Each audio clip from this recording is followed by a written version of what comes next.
এই পাহাড়, এই ঝর্ণা, এই পাতা আর প্রজাপতি। ম্যাডাম, আজকে আপনি কার করবেন মন চুরি? আরে বাহ, কি বলে দিলেন! বাহ, দারুণ দারুণ, ধন্যবাদ দাদা, ধন্যবাদ। ভালো লাগলো খুব আপনার? ভালো লাগলো। আরো কিছু বলুন। হ্যাঁ, হ্যাঁ, হ্যাঁ, হ্যাঁ। মরার বয়স হয়ে গেল আর আপনি শায়রি করছেন? মুখ খুলুন জেঠু। আরে ম্যাডাম, আর কদিনই বা বাঁচবো আমি বলুন তো? আর যে কয়েকটা দিন বাকি আছে সেগুলো নয় আনন্দেই কাটাই, কি বলেন? খুব ভালো। আরে কি করলেন সিস্টার, আপনি ওনার মুখে থার্মোমিটার গুঁজে দিলেন। কত সুন্দর সুন্দর কথা বলছিলেন আর সবে তো শুরু করেছিলেন। আরে আঙ্কেল, ভালোই হয়েছে ওকে চুপ করিয়ে দিয়েছে। এমনিতে তো মরেই যেত, না হলে আমি নিজেই ওর গলা টিপে চুপ করিয়ে দিতাম ওকে। আরে আরে চুপ। রাগ করো না ভাই, বাঁচা আর মরা তো উপরওয়ালার হাতে রয়েছে। আমরা তো শুধু কাঠের পুতুল, ভগবান তো আমাদের দিয়ে শুধু খেলিয়েই যাচ্ছে। আরে কি ভালো, কি ভালো। আরে তোমার যদি ভালো না লাগে তুমি কান বন্ধ করে শুয়ে পড়ো। আমার খুব ভালো লাগছে, আমাকে শুনতে দাও। আরেকটা বলুন, আরেকটা বলুন। হ্যাঁ হ্যাঁ, অবশ্যই। এবার শুরু করি। চাঁদ লুকিয়ে রয়েছে মেঘের মধ্যে।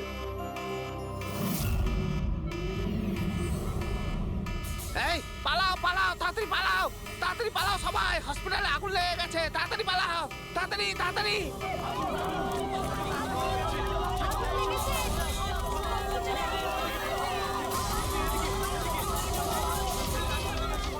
আর এক্ষুনি তার খেলা শুরু করে দিয়েছে। হ্যাঁ স্যার। ওরা তোর রুমে আগুন লাগিয়েছে। স্যার এগুলো ইচ্ছে করেই করেছে। আমি থালুকাকে মেন গেটে দাঁড় করিয়ে দিয়েছি, ব্যাক গেটেও কাউকে দরকার। পুরবি, তুমি এখনই পিছনের গেটে যাও।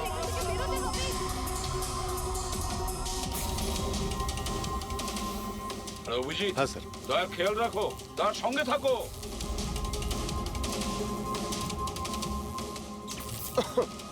এই কে তুমি? কোথায় আসছো? আসলে কি আমি কি এদিকে কি? না, আসলে আগুন লেগেছে না, তাই ভাবলাম যে এদিক দিয়ে রাস্তা এদিকে আছে। কোনো রাস্তা নেই, যাও নিচে যাও, চলো নিচে যাও। ওকে।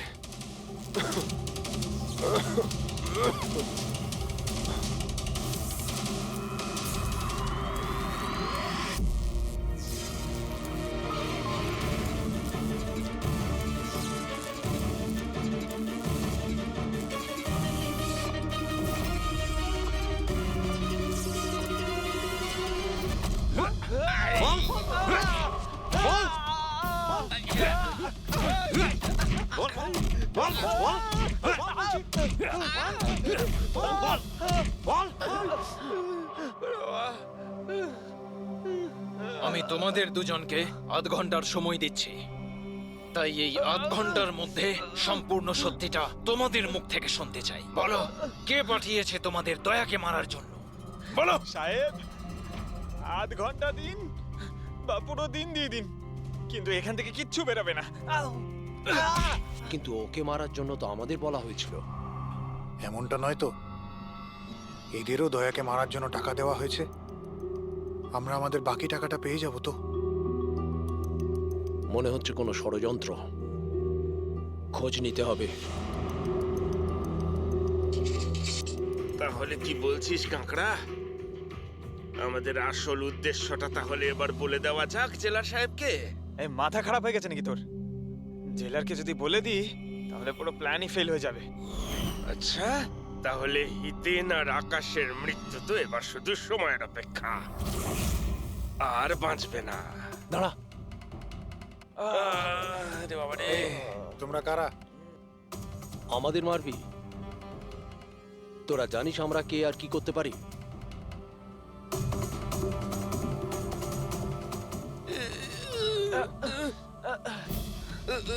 ওরে বাবা রে, মরে গেলাম। ওরে বাবা।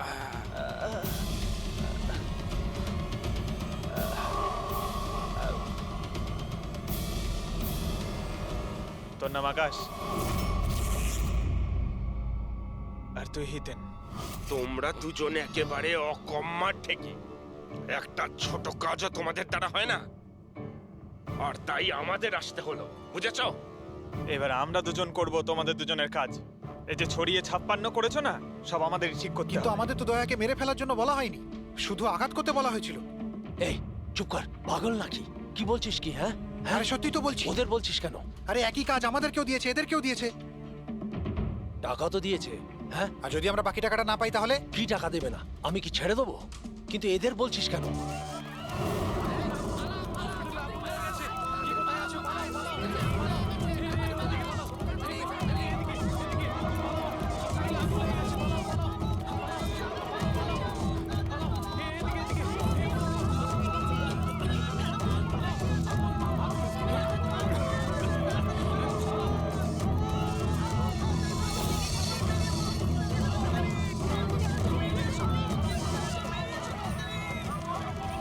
সরে যাও, সরে যাও সবাই, সরে যাও, পেছনে চলে যাও, তাড়াতাড়ি সরে যাও।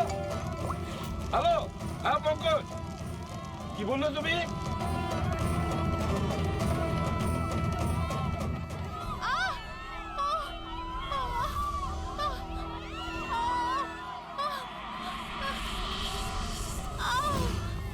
কি হলো? কেউ ধাক্কা দিয়ে ফেলে দিয়েছে। আচ্ছা, আঘাত পেয়েছি, হাঁটতে উঠুন, পারছি না। তাড়াতাড়ি আসুন।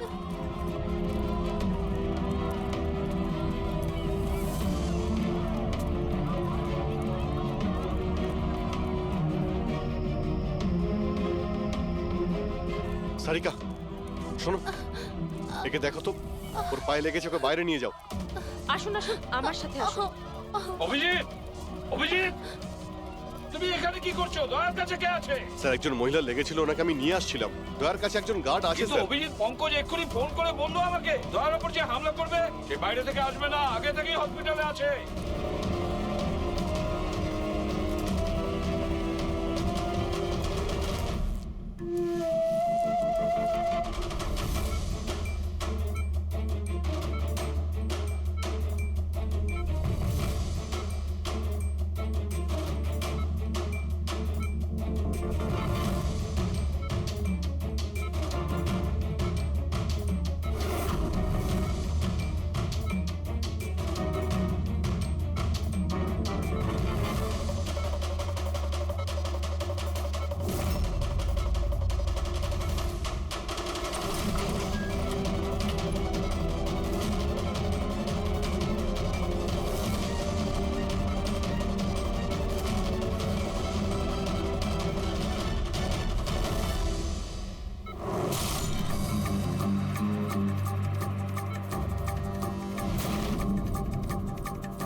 কি হলো কেদার বাবু, দরজা খুলছে না নাকি?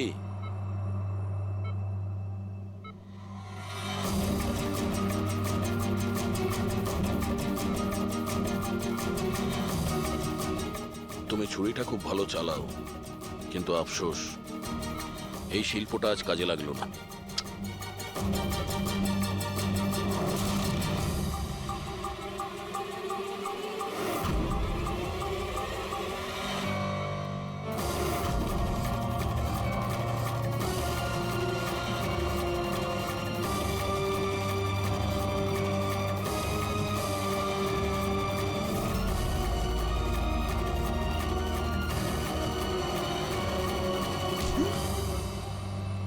ছেড়ে দাও আমাকে, আমি ওকে ছাড়বো না, আমি ওকে ছাড়বো না।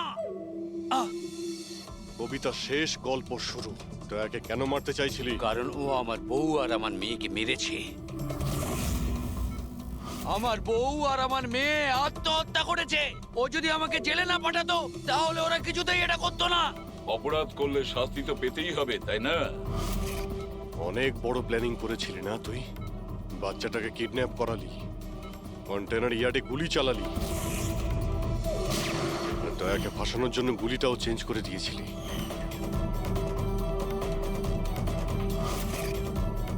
ওই বাচ্চাটা কোথায়? ওই বাচ্চাটা কোথায় যাকে তুমি কিডন্যাপ আছে করেছো? কোনো আপনজনের কাছে। কে হয় তোমার সেই আপনজন? বলবো না। যদি আমার সেই আপনজন জানতে পেরে যায় যে আমাদের প্ল্যান ফেল করে গেছে, তাহলে ও বাচ্চাটাকে মেরে ফেলবে।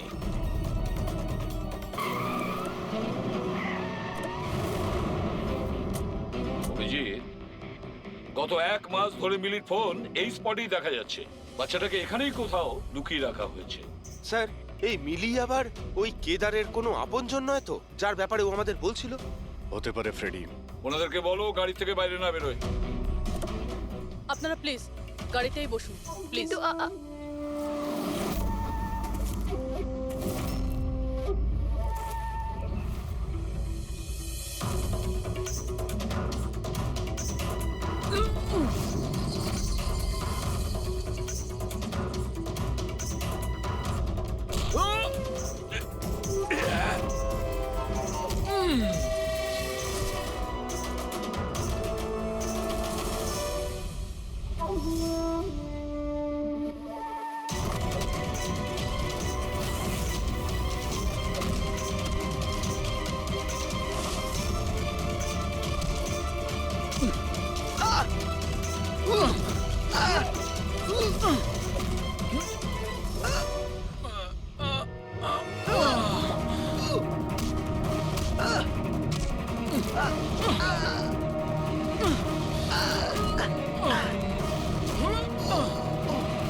Sir, sir bomb.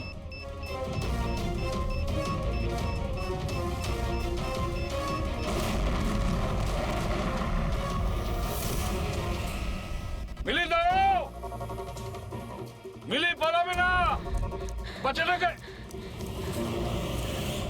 বাচ্চা পড়ে যাবে। বাচ্চাটাকে আমাদের দিয়ে দাও। আমাকে বাধা দিও না, আমি বলছি আমাকে যেতে দাও, না হলে আমি এই বাচ্চাটাকে ফেলে দেবো। দেখো, তুমি যা করছো খুব ভুল করছো। ঠিক আছে, আমি এরকম কিচ্ছু করব না। আপনারা আপনাদের গান নিচে রাখুন। ঠিক আছে।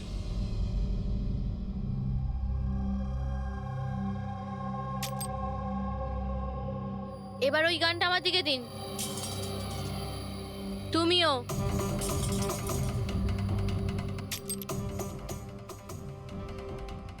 আমি জানি তুমি কেদারের মেয়ে, আর এই সব কিছু তুমি তোমার বাবার জন্য করছো। আপনারা সবাই সিআইডির লোকেরা শুরু থেকে কেবলমাত্র উল্টো দিকেই যাচ্ছেন। আসল সত্যিটা কি সেটা শুধু আমিই জানি, আর এই সত্যিটা আমি কখনোই কাউকে বলবো না, আর আপনারা কখনো এটা জানতেও পারবেন না। দেখো মিলি, মিলি,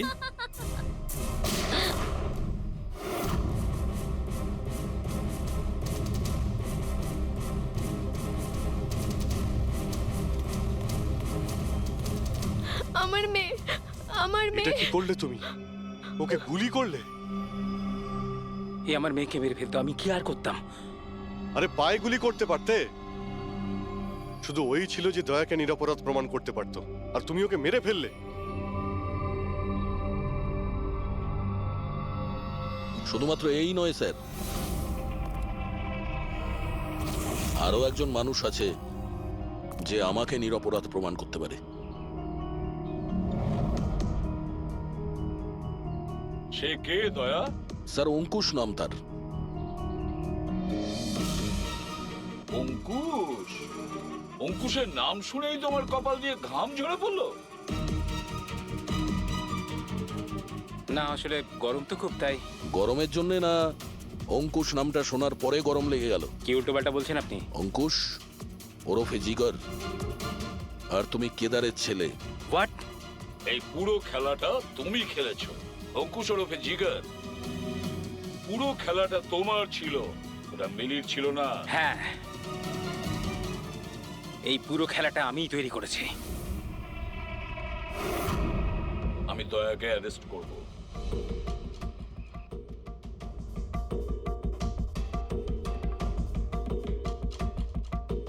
মিলিকে বলে আমি রাকাকেও আমার রাস্তা থেকে সরিয়ে দিয়েছিলাম, যাতে আমার কথা কেউ কোনোদিন জানতেই না পারে। আর আমি হলাম অঙ্কুশ, কেদার হলো আমার বাবা। আর আপনারা সবাই ভালো পুলিশের মতো আমাকে এখান থেকে যেতে দেবেন, কারণ যদি আপনারা আমার সাথে কোঅপারেট না করেন তাহলে না না, কেমন বাবা তুমি? প্রতিশোধ নেওয়ার জন্য নিজের বাচ্চাটাকে মেরে ফেলবে, নিজের পরিবারকে ধ্বংস করবে? এরা আমার পরিবারের কেউ নয়, এরা সবাই অ্যাক্টর। এ আমার বউও নয়, এ আমার বাচ্চাও নয়। দুবাই থেকে আসার পরে 6 মাস লেগেছিল আমার এই পরিবার তৈরি করতে, কারণ আমার আসল পরিবারকে পুরো পৃথিবীর সামনে মেরে ফেলেছে এই দয়া। আমার মাকে, আমার বোনকে, আমার বাবাকে জেলে পাঠিয়ে দিয়েছে। তোমার শত্রুতা আমার সঙ্গে, তোমার বদলা নিতে হলে আমার সঙ্গে নাও। গুড বাই দয়া।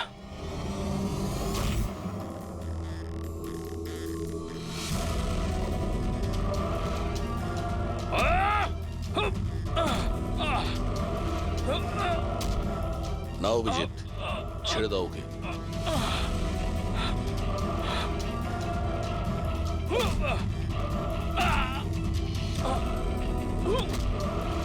আইনের হাত শুধু লম্বা নয়, শক্তিশালীও হয়।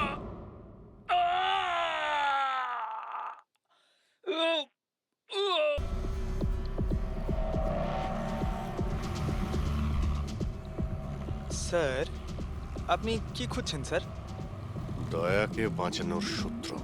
স্যার, ওনার নিরপরাধ হওয়ার কি প্রমাণ পাবো স্যার? ওই গুলিটা পঙ্কজ, যেটা ওই কিডন্যাপারের লেগেছিল। কিন্তু স্যার, ওই গুলিটা তো সালুঙ্কে স্যার ওর পিঠ থেকে বার করে নিয়েছিল। যে গুলিটা ডক্টর সালুখে পেয়েছেন, তার মধ্যে কোনো রহস্য আছে, আর সেটাই বের করতে হবে আমাদের। এই রক্তের ছিটে দেখতে পাচ্ছ? হ্যাঁ স্যার। যেভাবে ওই কিডন্যাপারের গুলি লেগেছিল, তার মধ্যেই কোনো রহস্য লুকিয়ে আছে, আর সেই রহস্য এই রক্তের ছিটেই বলে দেবে।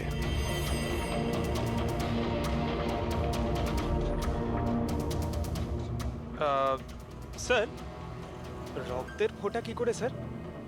আরে ভাই, তুমি জানো না, এই রক্তের ছিটেই আমাদের বলে দেবে যে গুলি কত দূর থেকে চলেছে আর কোন অ্যাঙ্গেল থেকে চলেছে। আর রক্তের ছিটেও আমাদের কিছু বলছে। 1 মিনিট তুমি এখানে দাঁড়িয়ে থাকো তো।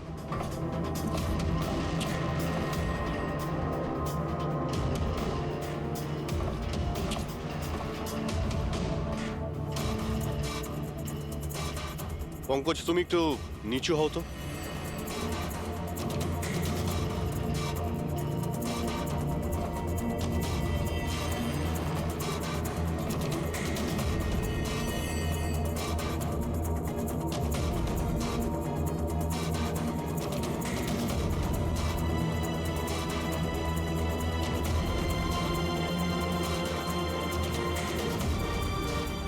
তার মানে গুলি 23 ডিগ্রি অ্যাঙ্গেল থেকে চলেছিল। পঙ্কজ, ওই দিন ওই কিডন্যাপারের উপর একটা নয়, 2টো গুলি চলেছিল। একটা দয়ার বন্দুক থেকে, আর একটা অন্য কারো বন্দুক থেকে। স্যার, কিন্তু আমরা তো গুলি একটাই পেয়েছি, তাহলে দ্বিতীয় গুলি কোথা থেকে এলো? ওই দ্বিতীয় গুলিটাই তো আমাদের খুঁজতে হবে। ওই কিডন্যাপারের এখানে গুলি লেগেছিল, ও এখানে পড়েছিল, আর পুতুলটা এইখানে পড়ে। তার মানে দ্বিতীয় গুলিটা যেটা পায়ে লাগার কথা ছিল, সেটা এখানেই কোথাও রয়েছে।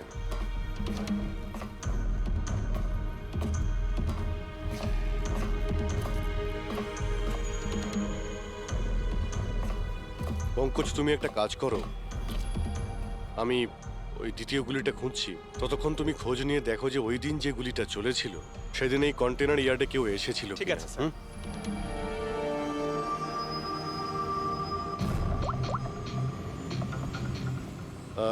মিস্টার সুপারভাইজার, আপনি একটু উপরে আসবেন।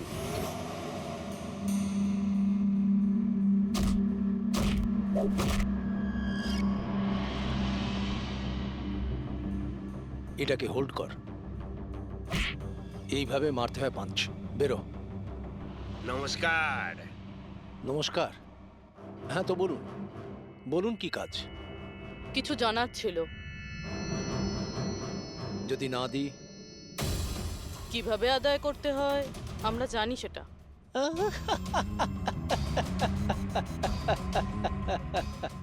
জানেন, আমরা হচ্ছে বক্সার, আর আমাদের হারাতে গেলে আপনাকে একটু শক্তিশালী হতে হবে। মহাশয়, এনাকে এত হালকা ভাববেন না। এনার গায়ে অনেক শক্তি। আপনার মতন 4-4টে পালোয়ানকে এক তুড়িতে উড়িয়ে দিতে পারেন না। ব্যাস একটা পাঞ্চে এই মেয়েটা পুরো ধরাশায়ী হয়ে যাবে। সেটা তো পাঞ্চ মেরেই বোঝা যাবে, তাই না? যদি সাহস থাকে ময়দানে এসো। আমার ময়দানে যাবার কোনো দরকার নেই। তোমার জন্য আমার যে কোনো ছেলে যথেষ্ট। আর যদি তুমি জিতে যাও, তুমি যা জানতে চাইছো আমি তোমাকে বলে দেব।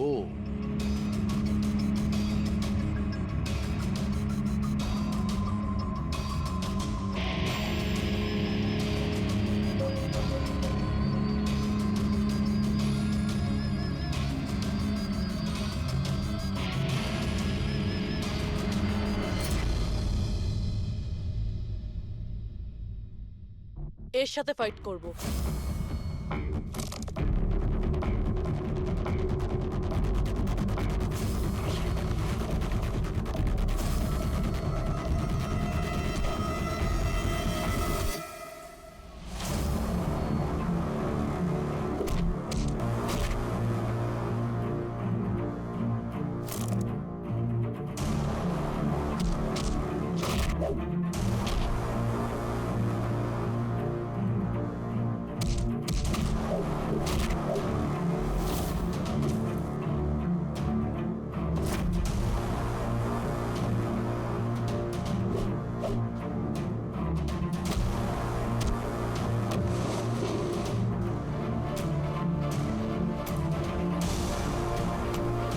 দেখলেন?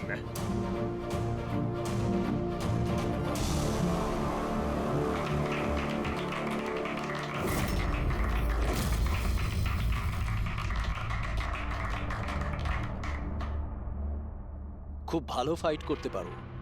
কোথা থেকে শিখলে এত ভালো ফাইট? শিখেছি কোথাও। এবার যেটা জিজ্ঞেস করব সেটার উত্তর দাও। এনাকে চেনেন? আরে এ মারা গেছে? হ্যাঁ, কেউ খুন করেছে ওকে। ওর নাম স্যান্ডি।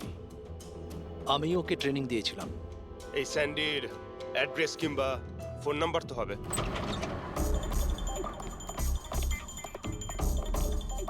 ঘরটায় খুব ভালো করে খুঁজে দেখো, আনাচে কানাচে ভালো করে দেখো যেখানে বাচ্চাটাকে লুকিয়ে রাখতে পারে।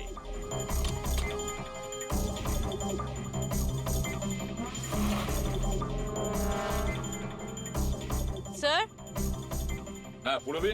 স্যার এই বলো। দেখুন, কাবার্ডে ফটো লাগানো রয়েছে। মাই গড, এ তো মিলির ফটো। আয়ুষীর কেয়ারটেকার। এর ফটো এখানে এলো কি করে? এটার একটাই কারণ হতে পারে, এই মিলি ওই কিডন্যাপারকে চিনতো।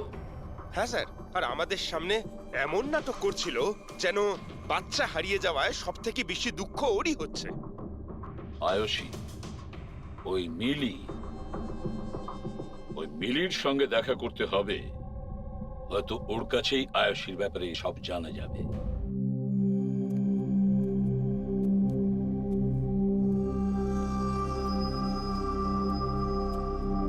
সুরাজ,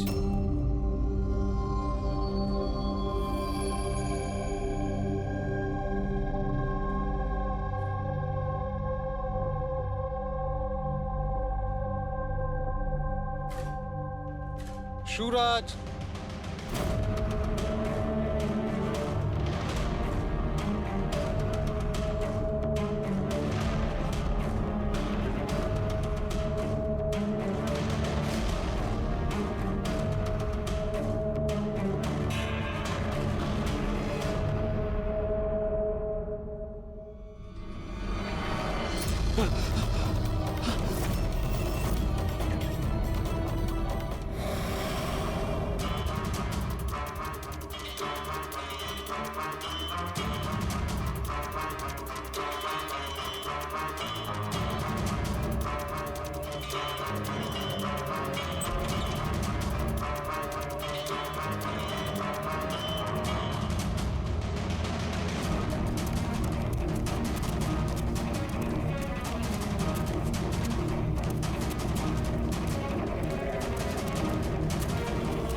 আমি তো সিআইডি লোকেদের সম্মান করি, কারণ আমার ছেলেও খুব বড় একজন অফিসার ছিল। ওকে 26শে নভেম্বর গুলি করে মেরেছে। ওর মা ডিপ্রেশনে চলে যায়। ওকে কিছুতেই বোঝাতে পারছিলাম না যে ওর ছেলে আর এ জগতে নেই। সেই শোকে ও দুবার আত্মহত্যা করার চেষ্টা করেছিল, কিন্তু তৃতীয়বার ওকে আর আমিও বাঁচাতে পারিনি।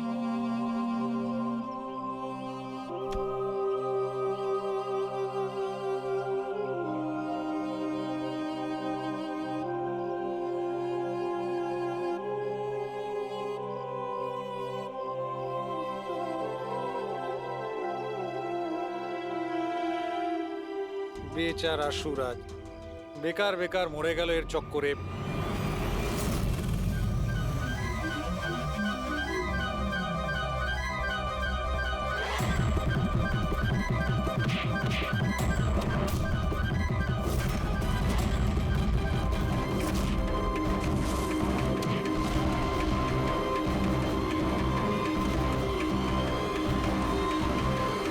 স্যার, আমার মেয়ের ব্যাপারে কোনো খবর পাওয়া গেল? কোথায় আছে আমার মেয়ে? দেখুন, আপনার আয়ুষী যেখানেই থাকুক না কেন খুব তাড়াতাড়ি পাওয়া যাবে, কারণ কিডন্যাপারের ব্যাপারে আমরা অনেক কিছু জানতে পেরেছি। স্যার, কে ওই কিডন্যাপার? প্লিজ বলুন, আমি ওকে ছাড়বো না। তাহলে জিজ্ঞেস করুন না মিলিকে, ও সব জানে। কি মিলে, কে কিডন্যাপার আর কার কাছে আয়ুষী আছে সবকিছু ও জানে, জিজ্ঞেস করুন।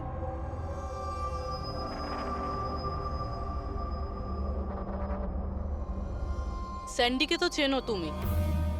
তোমারই বলাতে স্যান্ডি এর মেয়েকে অপহরণ করেছে। প্লিজ প্লিজ আমাকে ক্ষমা করে দিন, আমি ভুল করে ফেলেছি। কোথায় আমার মেয়ে? হ্যাঁ, কোথায় লুকিয়ে রেখেছিস আমার মেয়েকে? বল বল, কোথায় আমার মেয়ে? ম্যাডাম, আমি সত্যি বলছি, আমি দিব্যিকে বলছি।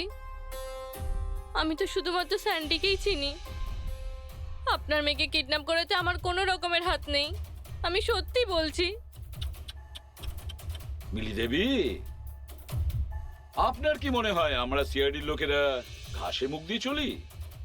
আপনি স্যান্ডিকে চেনেন যেখানে, তার মানে আপনি এটাও জানেন যে আয়ুষীকে কোথায় কিভাবে রাখা হয়েছে, তাই না? তাড়াতাড়ি বলুন। স্যার, আমি সত্যি বলছি, ওই স্যান্ডি আমার চারপাশে সবসময় ঘুরে বেড়াতো। ওর মিথ্যে ভালোবাসাটাকে আমি সত্যি ভেবেছিলাম। আমি সত্যি বলছি, আমি কিচ্ছু জানি মিথ্যে না। বলছে। আরে কিছু তো জানেন আপনি, বাচ্চাটাকে কোথায় লুকিয়ে রাখতে পারে ওরা? আমি কিচ্ছু জানি না, আমি কিচ্ছু বলতে পারবো না। স্যার, ওই দিন থেকে আজ পর্যন্ত একটাও কন্টেনার বাইরে কোথাও যায়নি, কিন্তু স্যার এই এরিয়ার মধ্যেই আমরা কন্টেনারগুলো এদিক থেকে ওদিক করেছি। আচ্ছা একটা কথা বলো, এই যে এই এরিয়াতে যতগুলো কন্টেনার আছে এই পর্যন্ত, এইগুলোকে এদিক ওদিক করা হয়েছিল? হতে পারে স্যার। আচ্ছা, এই কন্টেনারগুলো যখন নিয়ে গিয়েছিলে কোথায় নিয়ে গেছো, কোথায় রেখেছো মনে আছে? স্যার সেভাবে তো মনে নেই, কিন্তু এই এরিয়ার মধ্যে কন্টেনারগুলো এদিক থেকে ওদিক করেছিলাম। আপনি চাইলে চেক করে নিতে পারেন। চেক তো করতেই হবে।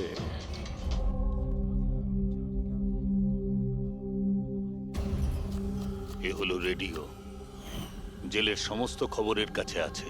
যদি তুমি কিছু জানতে চাও তাহলে এর সঙ্গে কথা বলো, কিন্তু একটা কথা মনে রেখো, একে কখনোই বিশ্বাস করো না, কারণ এ যখন তখন দল বদল করে।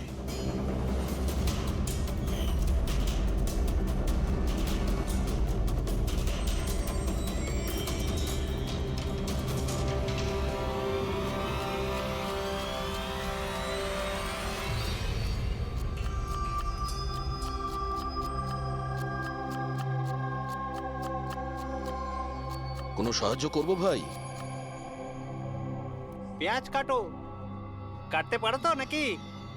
হ্যাঁ হ্যাঁ, কাটছি তাহলে কাটছি। কাটো।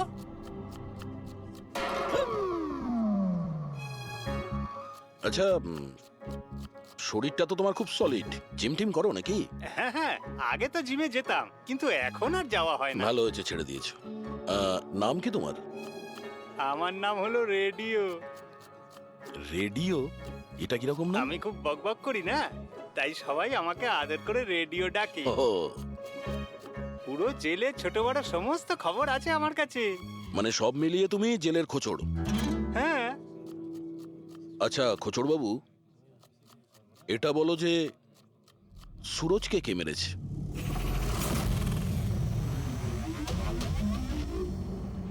কি হলো? তুমি তো এই জেলের সব থেকে বড় খোঁচড়, এটাও জানো না?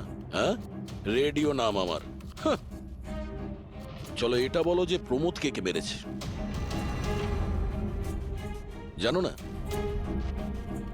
আরে কি ধরনের খোঁচড় তুমি ভাই, ছিঁচকে একদম। কিসের খোঁচড় তুমি? হ্যাঁ, আরে বাবা এটা তো জানো যে প্রমোদ যখন খুন হয়েছিল তখন ও কি কাজ করছিল? ও তো জানি ঝুড়ি বানাতো। ঝুড়ি বানাতো? হ্যাঁ। আর এই ঝুড়ি বানানোর কাজে ওর সঙ্গে কে কে ছিল বলো?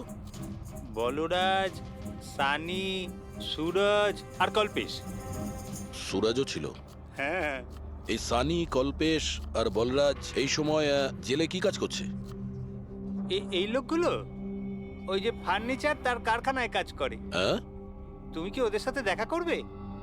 হ্যাঁ চলো দেখা করি। এই চলো চলো, তাড়াতাড়ি হাত চালাও, এখন অনেক রান্না বাকি আছে। হ্যাঁ করছি তো, এই তো তখন থেকে বিরক্ত করছে আমায়। আমি কোনো উপায় বার করছি।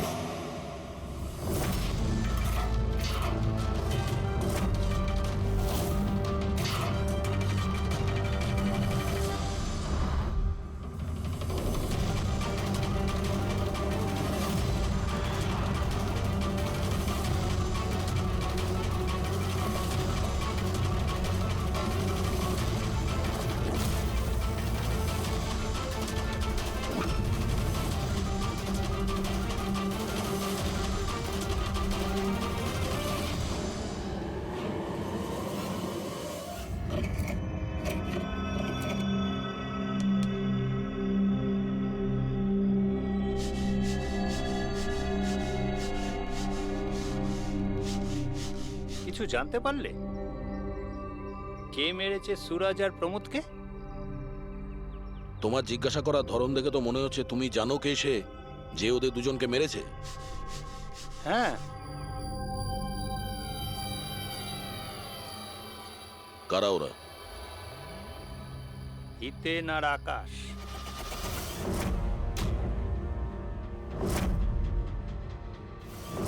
এত তাড়াতাড়ি বলে দিল? কিচেনে তো ভুলভাল বকছিল। নিশ্চয়ই কোনো গন্ডগোল আছে এই রেডিওর। সকালে আমি যখন তোমাকে জিজ্ঞাসা করলাম তখন তুমি আমায় কেন বলোনি? রহস্যের ব্যাপার এত তাড়াতাড়ি বলতে নেই। আর আমার তো এটাও জানা আছে যে ওই শক্তিশালী লোকটা আসলে কে, যাকে ওই দুজন মারার কথা আলোচনা করছে। যেটা প্রমোদ শুনেছিল। কে সেই ক্ষমতাবান লোকটা? শুনে কিন্তু রেগে যেও না। তোমাকেই মারার প্ল্যান করছে ওরা। আমাকে?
না ভাই, এই গুলিটা ম্যাচও করে গেছে। মানেটা এই অভিজিৎ, এই গুলিটাও দয়ার বন্দুক থেকেই ছোড়া হয়েছে। আপনি তো অদ্ভুত কথা বলছেন। দয়া গুলি একটাই চালিয়েছিল আর বুলেট পাওয়া গেল দুটো। তাহলে এই দয়া স্যারের দ্বিতীয় গুলি কিভাবে এলো, যেটা কিডন্যাপারের লেগেছে? অভিজিৎ, দয়াকে কেউ ফাঁসাতে চাইছে। হ্যাঁ স্যার, এই কন্টেনার ইয়ার্ডে আমি নিজে দেখেছি। একটা কন্টেনারে গর্ত ছিল, তার মধ্যে বুলেটের শেলও পেয়েছি। ওখানেই বসে কেউ কিডন্যাপারকে গুলি করেছিল। কিন্তু তোমরা কি করে বলতে পারো যে গুলি অন্য কেউ চালিয়েছে? রক্তের দাগ থেকে যেভাবে রক্তের ছিটে ওখানে পড়েছিল তাতে এটা পরিষ্কার যে দয়া গুলি চালায়নি, বরং দয়ার অ্যাঙ্গেল থেকেই কেউ অন্য অ্যাঙ্গেল থেকে গুলি চালিয়েছিল, হয়তো 23 ডিগ্রি অ্যাঙ্গেল থেকে। আর সেটা কে হতে পারে খোঁজ নিয়ে দেখতে হবে। কে এসেছিল ওখানে সেটা জানার জন্যই আমি পঙ্কজকে পাঠিয়েছি, কিন্তু এখনো অব্দিও এলো না, আর ওর ফোনটাও বন্ধ রয়েছে। হ্যাঁ বলুন। হোয়াট? কি এসব হলো কি করে? তোমরা ওখানে ছিলে না? কি হয়েছে স্যার? দয়াকে কেউ আঘাত করেছে, ছুরি পর্যন্ত মেরেছে। হোয়াট? ওকে হসপিটালে অ্যাডমিট করা হয়েছে। তাহলে চলুন স্যার। না অভিজিৎ, জেলা সাহেব বলেছেন যে ওখানে যেন আমরা না যাই। দয়ার জ্ঞান ফেরেনি, তবুও স্টেবল আছে। যেই ওর জ্ঞান ফিরবে ওরা আমাকে ইনফর্ম করবে।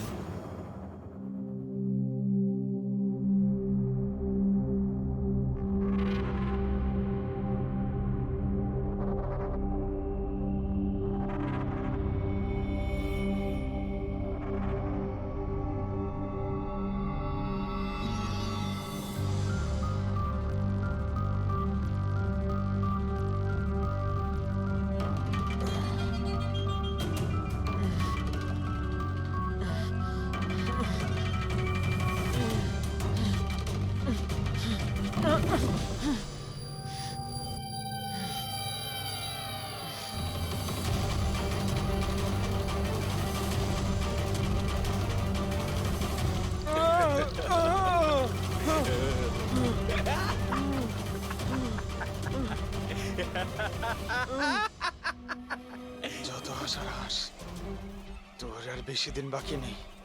হেসে নে। আরে ভাই, তোদের সিআইডির এটাই প্রবলেম জানিস তো, ভীষণ বেশি বকবক করিস। সব শেষ হয়ে গেছে, তবু তোদের সাহস কমেনি। মৃত্যুর মুখে দাঁড়িয়েও বড় বড় কথা বলছিস। এই স্বভাব না মরার আগের মুহূর্ত অব্দি যাবে না, বুঝেছিস? আচ্ছা, তাহলে আমি নিঃশ্বাসটাই বন্ধ করে দিই। আমাকে যে ফলো করে তাকে আমার একদম পছন্দ হয় না। কোনো অপরাধী, বুদ্ধিমান অপরাধী, নিজের পেছনে কোনো প্রমাণ ছেড়ে যায় না। প্রমাণ তো তুই ওখানেই ফেলে এসেছিলি। তুই গিয়েছিলিস না ওখানে, ওই আড়ে?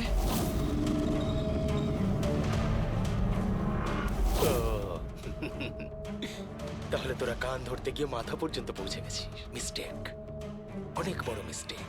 কোনো ব্যাপার না, ভুলটা না হয় শুধরে নিচ্ছি। মরার আগে কোনো শেষ ইচ্ছে? তুই দয়া স্যারকে ফাঁসিয়েছিস। Very simple. আমি কন্টেনারে লুকিয়েছিলাম, ওর মধ্যে থেকে আমি এমন একটা হোল বানিয়েছিলাম যেটা দিয়ে আমি সবকিছু পরিষ্কারভাবে দেখতে পারি, কে কি করছে, বুঝলি? দয়া তো এটা জানতোই না যে ওর ঠিক পিছনের কন্টেনারে আমি লুকিয়েছি। স্যান্ডি এটা ভেবেছিল যে দয়াকেও ব্যস্ত রাখবে আর আমি দয়াকে গুলি করে দেবো, কিন্তু স্যান্ডি তো এটা জানতোই না যে ও বেচারা। খুব স্মার্ট না? একটা প্রশ্নের উত্তর দে। চল বল বল। আরে জিজ্ঞেস কর, শুরু কর। দয়া স্যারের বুলেট কোথা থেকে পেলি তুই? খুবই সহজ ছিল। ফায়ারিং রেঞ্জ থেকে আমরা একটা বুলেট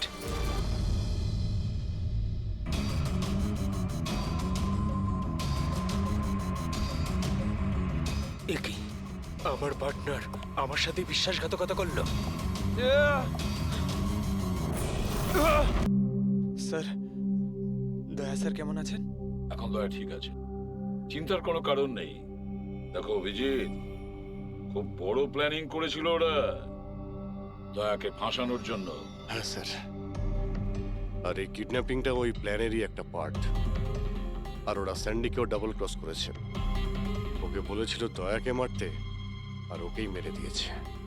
তাহলে কি তুমি বলতে চাইছো ওই কিলারের কাছে দয়ার গানের গুলি ফায়ারিং স্পটে পাওয়া গেছে? হ্যাঁ স্যার, কিন্তু স্যার ও দয়া স্যারের গুলি ফায়ার করেনি স্যার, নিজের গুলি ফায়ার করেছিল স্যার।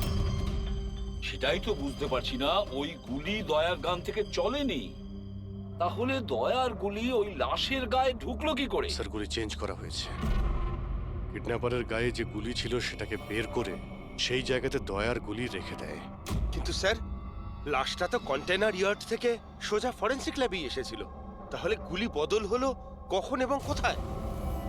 রাস্তায় ফেডরিক, গুলি রাস্তায় বদলানো হয়েছে, অ্যাম্বুলেন্সের ভেতরে। সাহেব সাহেব সাহেব সাহেব, ওই কাজটার জন্য আমি তার টাকা পেয়েছিলাম সাহেব। আমাকে বলেছিল যে রাস্তার মধ্যে শুধু 5 মিনিটের জন্য গাড়ি থামাতে, তাই আমি জুস খাওয়ানোর জন্য ড্রাইভারকে নিচে নিয়ে গেছিলাম সাহেব।